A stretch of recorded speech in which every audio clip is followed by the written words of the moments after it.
Respect isn't given, it's taken. What if being nice is exactly what's holding you back? Let's get real. Respect isn't something people give you just because you're kind, polite, or patient. Respect is taken. Ripped from the static of indifference by how you move, how you speak, how you carry yourself when no one's clapping. You wait for permission, you get overlooked. You play it safe, you vanish into the background. Picture this. You're in a room full of people. Two voices rise. One speaks gently, waiting their turn. The other cuts through the noise, clear, grounded, unapologetic. Who do they listen to? Be honest. We all want to believe that decency wins. But Niccolo Machiavelli, yeah, the guy everyone loves to misquote, he knew better. In The Prince, he flat out says it. It's better to be feared than loved, if you can't be both. Harsh? Maybe.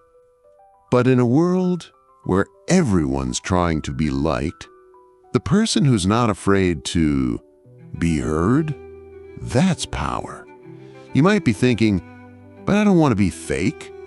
Good, don't be. But don't confuse passivity with authenticity. Respect isn't about volume, it's about presence.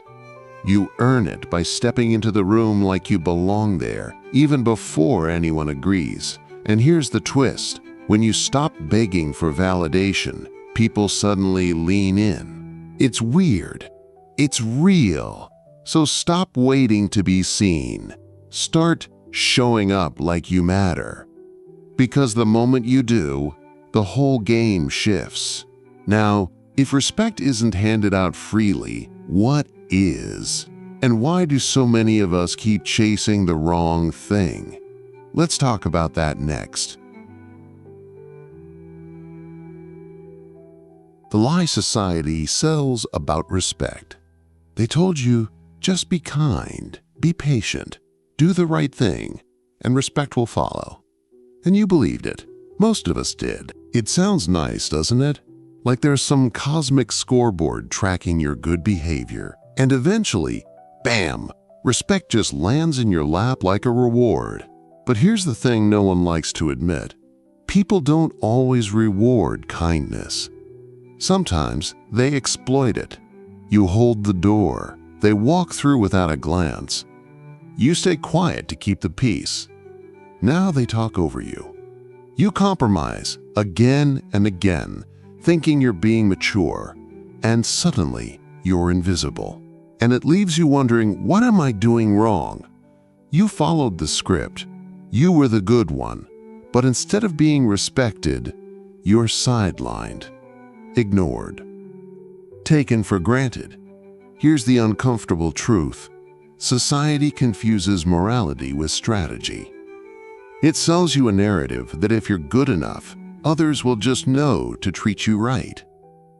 But that's not how human dynamics work. As Nietzsche said in Beyond Good and Evil, morality is often just the will of the powerful disguised as virtue. Translation?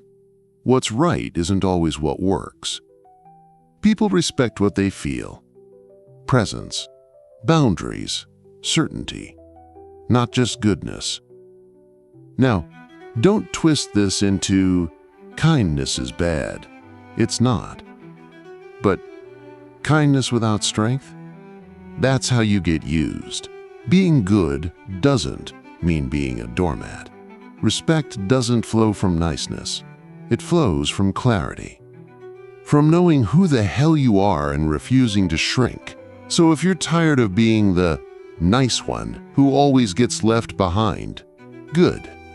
Stay kind, but learn to be dangerous too. Because next up, we're diving into the art of commanding respect without losing your soul. History rewards the bold, not the passive. History doesn't remember the passive, it remembers the bold, the ones who stepped forward while everyone else waited. Look back at Machiavelli's world. Renaissance Italy wasn't some elegant fairy tale. It was ruthless, A game of power, strategy, betrayal. And if you didn't learn how to move in that chaos, you got crushed. Machiavelli didn't write The Prince to celebrate cruelty. He wrote it to explain survival. He watched idealists fall while the bold rewrote the rules. His message? Power doesn't wait for permission. And honestly, not much has changed. Think about today's world. Business, politics, even relationships. Who rises? The ones who understand influence. Who gets overlooked? The ones who think talent or goodness is enough. Look at Steve Jobs. Visionary, yes, but also relentless. Not the nicest guy in the room, but one of the most respected. Or politicians who command entire rooms with confidence. Not always right, but rarely ignored. Even in everyday life, we feel it. That colleague who always speaks up? That friend who sets clear boundaries. They get attention, they get space, they get heard. Meanwhile, the passive? They disappear. You can be brilliant, kind, well-meaning. But if you won't assert yourself, the world will walk right past you. Not because you aren't worthy, but because you didn't claim your place. Here's the twist most people don't see. Boldness isn't about aggression. It's about clarity. It's about knowing what you stand for and making sure others do too. You can be bold and principled. You can lead without stepping on others. But you must lead, or you'll be following someone who does. So ask yourself, are you living like someone history would remember? Or are you still waiting for the world to notice you? Next, we'll break down how to step into that boldness without becoming someone you hate. How Machiavelli saw power and respect. Let's talk about the philosopher everyone loves to hate, Machiavelli. You hear his name, and what comes to mind? Ruthless, cold, manipulative. But here's what most people miss. Machiavelli wasn't evil. He was honest. Brutally honest. In The Prince, he stripped power down to its bones. No sugarcoating. No fairy tales. Just raw human behavior. How people actually act. Not how we wish they would.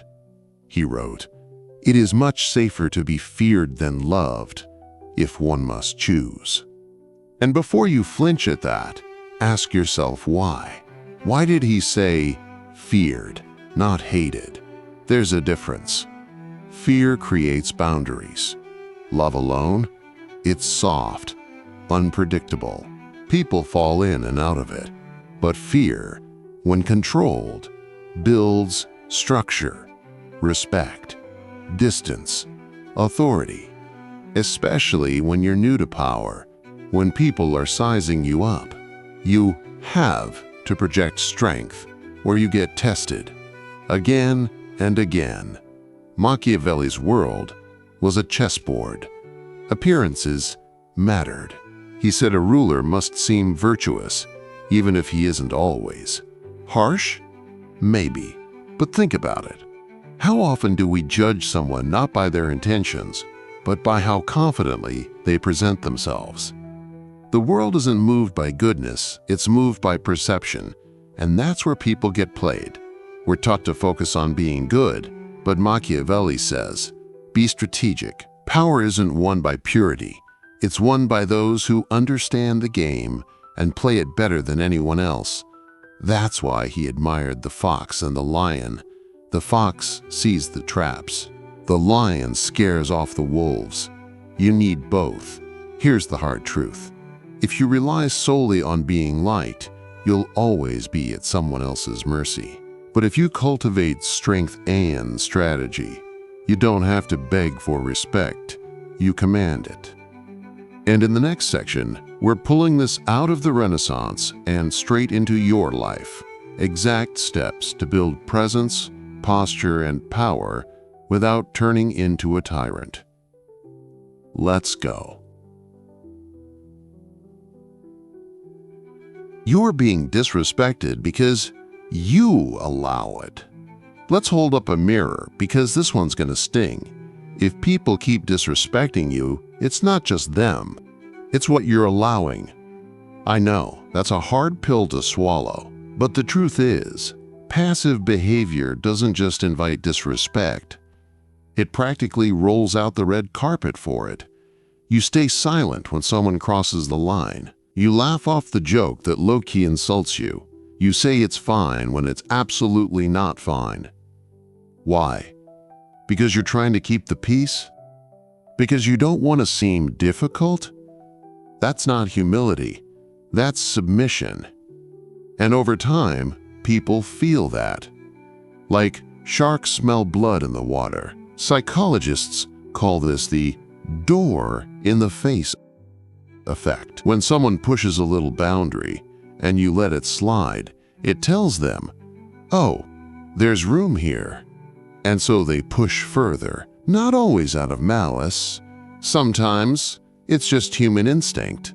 We test each other constantly for strength, for limits. And when you show none, you get treated like a doormat. Weak boundaries aren't a sign of kindness. They're a sign you don't believe your needs matter, that you'd rather be liked than respected. But here's the twist. People don't respect what's nice. They respect what's firm, clear, non-negotiable. And this doesn't mean yelling or starting fights. Real power is quiet. It's in how you look someone in the eye and say, don't talk to me like that. It's in the no, you don't over-explain. It's in the pause before you say yes to anything. You get what you tolerate. And if that sentence hit a little too hard, good. Because next, we're digging into the tools to rebuild your boundaries, brick by brick. The Machiavellian rules of respect. Let's get into the rules, the real rules of respect. Not the ones printed in HR manuals or taught in Sunday school.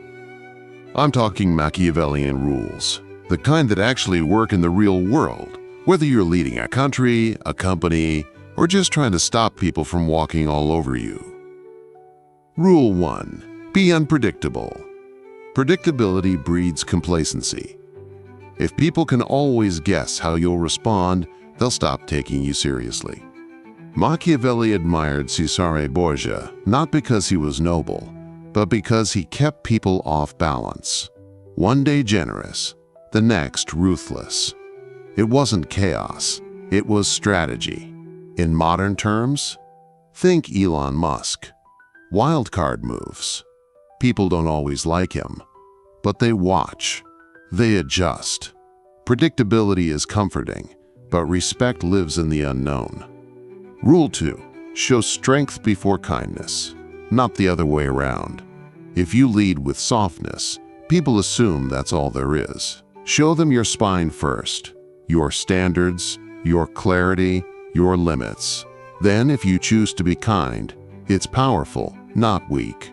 First impressions are sticky. Make yours solid. Rule 3. Master fear without becoming cruel. There's a difference between being respected and being hated. Fear, when used correctly, isn't about scaring people. It's about creating certainty. People need to know there are consequences when lines are crossed. Machiavelli didn't say, be a tyrant. He said, be respected enough that people think twice before testing you. Rule 4. Control perceptions relentlessly. We all want to believe truth wins. But perception rules. How you dress, how you speak, how you enter a room. Machiavelli said it outright. A prince must appear virtuous, even if he isn't. That's not fakery. That's understanding optics.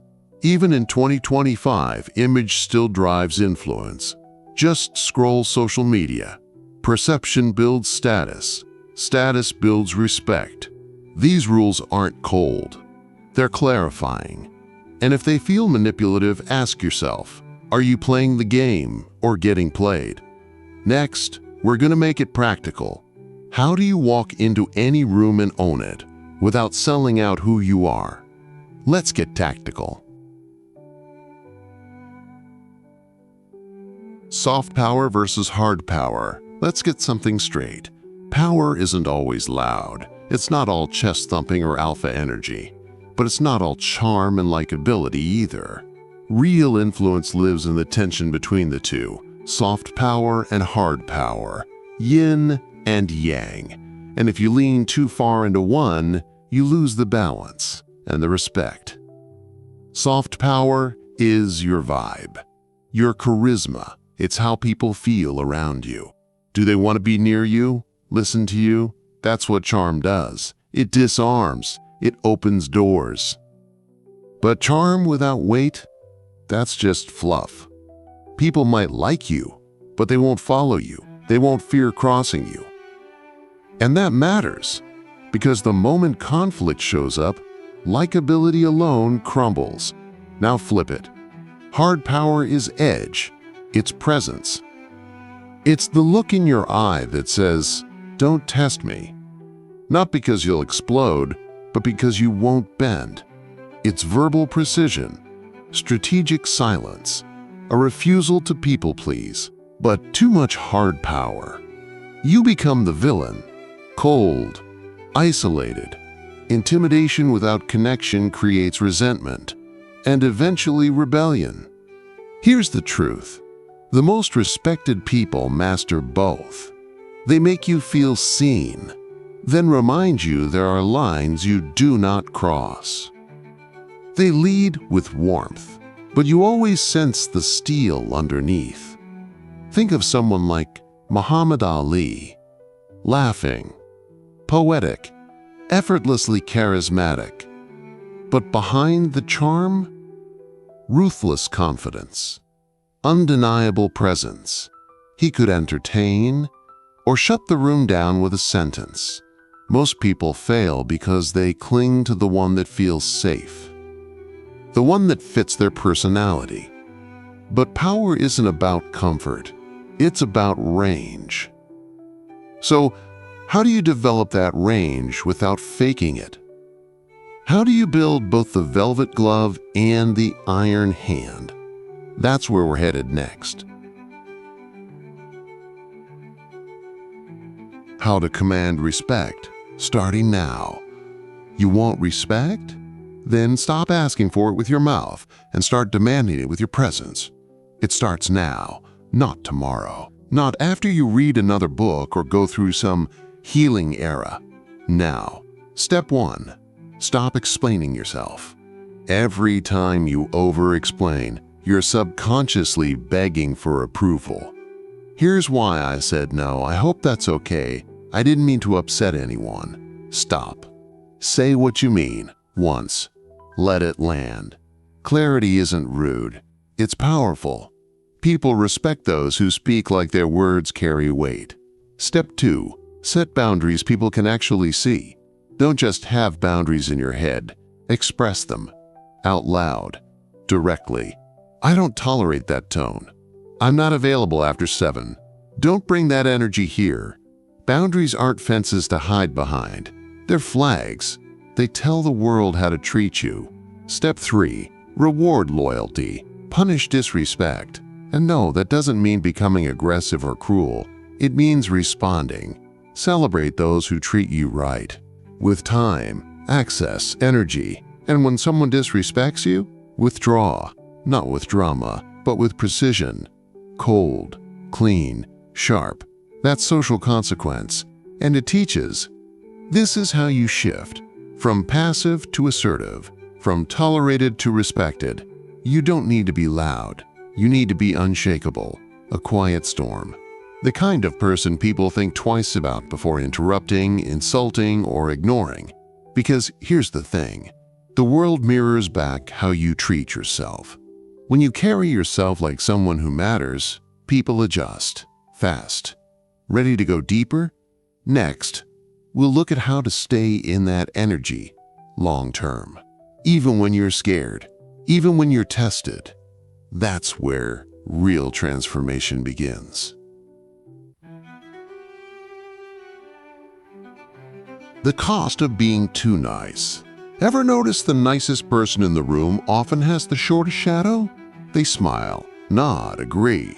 Everyone likes them, yet no one hesitates to cut their line, borrow their time, or dump extra work on their desk. That's the hidden toll of chronic niceness. You trade depth for decoration. When you dodge tension, you pay with your voice. Conversations stay shallow because you won't risk disagreement. Projects pass you by because you won't stake a claim. Even your friendships flatten. People come for comfort, not challenge. Epictetus warned about this 2,000 years ago. If you want to improve, be content to be thought foolish and stupid. Translation: growth demands friction. Acceptance at all costs is a velvet straitjacket. Here's the twist. Being liked can quietly morph into being used. People-pleasing isn't kindness. It's a silent contract. I'll shrink so you'll clap. Problem is, the applause never fills the space you've surrendered. Instead, resentment grows in the corners you refuse to illuminate. And let's be real. Nobody respects the chameleon who always matches the couch. Respect sticks to edges, boundaries, unmistakable colors. When you erase those to keep the peace, you fade into background noise. You don't just lose influence, you lose yourself. So next time your gut says speak, and your mouth whispers, sure, whatever works, remember the cost. Because the world doesn't need another agreeable ghost. It needs someone willing to spark a little static, to stand firm in the storm. Ready to feel that current and keep your footing? That's where we're headed next. Final truth. Respect is a game of power. Here's the final truth. Respect isn't a personality trait you're born with. It's not a gift people hand you when you're good enough. It's a consequence. A direct result of how you show up in the world. And like it or not, it's a power game. Now, power doesn't mean cruelty. You don't have to dominate or humiliate to be respected. But you do have to be strong. You have to own your voice, stand on your values, set boundaries and enforce them, not with aggression, but with clarity, with presence, with a spine that doesn't fold the moment things get uncomfortable. Because here's the reality. The world is watching how you treat yourself. Do you tolerate disrespect? Do you over-explain, over-give, over-apologize? Then don't be surprised when that becomes your reflection. Respect isn't about being liked. It's about being felt. About walking into a room and people knowing you're not someone to play with. That doesn't require volume, just energy, grounded, calm, unshakable. So now you've got a choice. You can keep hoping people will finally notice your worth, or you can start commanding it. Not tomorrow, not once you're more confident, right now. Because the moment you stop seeking approval and start embodying power, that's when the game changes. That's when you change.